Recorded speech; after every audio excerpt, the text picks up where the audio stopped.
A guide to artificial इंटेलिजन्समध्ये आपले स्वागत आहे. या मॉड्यूलमध्ये आपण आर्टिफिशियल इंटेलिजन्स म्हणजे एआय आणि त्याच्या वास्तविक जीवनातील उपयोगांविषयी आवश्यक विषय आणि शिकण्याचे उद्दिष्ट समजून घेऊ. सर्वप्रथम आर्टिफिशियल इंटेलिजन्स म्हणजे काय हे जाणून घेऊया. एआय म्हणजे अशा यंत्रांची क्षमता जी सामान्यतः मानवाच्या बुद्धिमत्तेची गरज असलेल्या कामांना पार पाडते. अशा कामांमध्ये प्रतिमा ओळखणे, भाषा समजून घेणे आणि निर्णय घेणे यांचा समावेश होतो.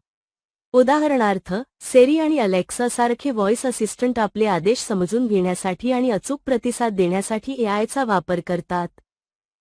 यानंतर मशीन लर्निंग आणि त्याचे महत्त्व यावर चर्चा करू. मशीन लर्निंग हे एआयचे एक महत्त्वाचे क्षेत्र आहे जिथे प्रणाली डेटामधून शिकून आपली कामगिरी सुधारते. तुम्ही आधी पाहिलेल्या चित्रपटांवर आधारित नेटफ्लिक्स सारख्या स्ट्रीमिंग सेवांनी तुम्हाला चित्रपट सुचवणे हे मशीन लर्निंगचेच उत्तम उदाहरण आहे. पुढे नॅचरल लँग्वेज प्रोसेसिंग एनएलपी समजून घेऊ. एनएलपीमुळे संगणकांना मानवाची भाषा समजते आणि तयार करता येते. उदाहरणार्थ, एआय चॅटबॉट ग्राहकांना तात्काळ समर्थन देण्यासाठी, त्यांच्या प्रश्नांची उत्तरे देण्यासाठी आणि समस्या सोडवण्यासाठी एनएलपीचा उपयोग करतात.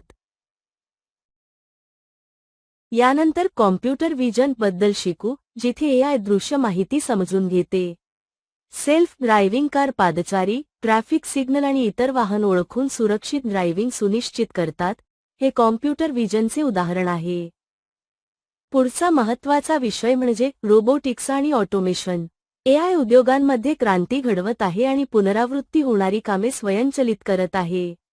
उत्पादन क्षेत्रात एआय आधारित रोबोट उच्च अचूकतेने आणि कार्यक्षमतेने उत्पादने तयार करतात, त्यामुळे मानवी चुका कमी होतात आणि उत्पादन वाढते.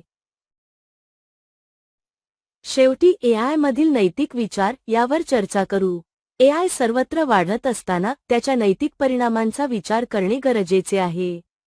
उदाहरणार्थ, एआय प्रणाली पक्षपाती नसावी, न्याय्य असावी आणि वापरकर्त्याच्या गोपनीयतेचा आदर करावा याकडे लक्ष देणे आवश्यक आहे.